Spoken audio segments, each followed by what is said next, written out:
Dame in gospodje, reporter Milan, sem ponovno na sedi resnice. Pri koncu so prvomajski prazniki in prvomajske počitnice. Seveda so se mnogi vrnili nazaj v službe, spočiti in z barvo iz morja ali dopusta. No, na dopustu pa je bila tudi družina Silver, ki jih bom zdaj obiskal, kajti gospa Silver mi je pisala, da je bila pot na dopust prvomajski in nazaj polna prigod, pa sem se odločil, da to raje preverim iz prve roke, pa bom kar pozvonil. Dober dan, gospod Silver. Kaj? Zdravo, Herman. Ja, kaj je? Herman, vi ste pravi naslov za to, da rešimo to debato o čakanju na mejah, sploh o praznikih. Kaj jaz delam v Bruslu, ali kaj? Kaj sem jaz, evropski poslanec, kaj sem jaz delal? Ni, gledaj, tak sem kot drugi. Druge tudi vprašaj, kam sem hojiš? Kam sem hojiš, pa še sploh zdaj, ko sem vroč? Milan, ja, kar naprej. Ja, gospod Silver, zdravo. Drugega vprašaj. Ja, gospa Silver mi je pisala v bistvu, da... Kaj? Jaz? Kaj si pisala?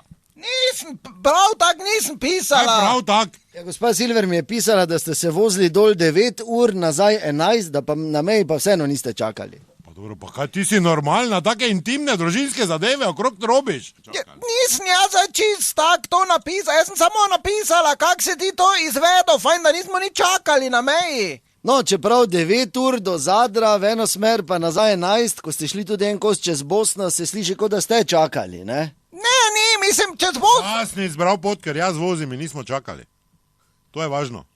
Točno jaz napisala, da nismo ni čakali.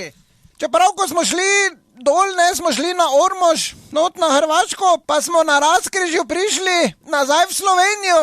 Te si bil tak živčen, pol sem ti pa na malo obmejnem prehodu mogla rampo dvigovati od zadaj, so streljali za nami, pa si ti rekel, ne, to pokajo za praznike, ne vem, če si... Ne, mi govori, vse je bilo pod kontrolo. Če sem ti pokazal, kako oni župnik tam... Vse jaz vem, kdo se je zgubil, kaj se je vzormo že zgubil. Tele. A tak je bilo ste...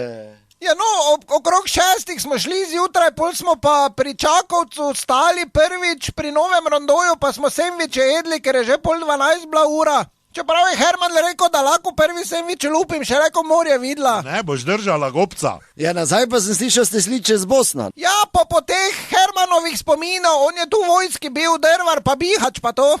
Samo pri Drvaru je Herman že tak živčen bil, je začel preklinati, kdo je to te brege tu postavil, pa to vjugasto cesto, potem pa jaz samo čist nežno mu pristavila, da tu se je ja Tito skrival. Se te to ne more biti tako pri Udbini avtocesta, to bi ga ja, ne vem, najdli v sekundi. Pol pa je totalno znorel in pa če to malo kaj mu ostalo, pa mu je spustilo, ko smo na hrvaško-bosanski meji še 2 uri stali.